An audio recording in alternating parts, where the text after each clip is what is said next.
শৈশবের কিছু অংশ হারিয়ে যায় এবং যৌবনেরও কিছু অংশ হারিয়ে যায়।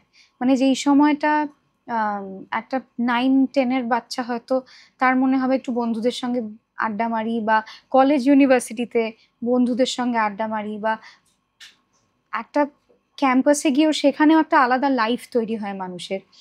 সেই জিনিসগুলো আমি এক্সপেরিয়েন্স করিনি। সেগুলো এক্সপেরিয়েন্স করিনি। তো যদি সত্যিই বলো যে মিস আউট করেছি কিনা সেটা যদি পয়েন্ট আউট করতে হয়, তাহলে এই জিনিসগুলো আমি পাইনি। বাট সেটার জন্য আমার আক্ষেপ আছে কিনা? না।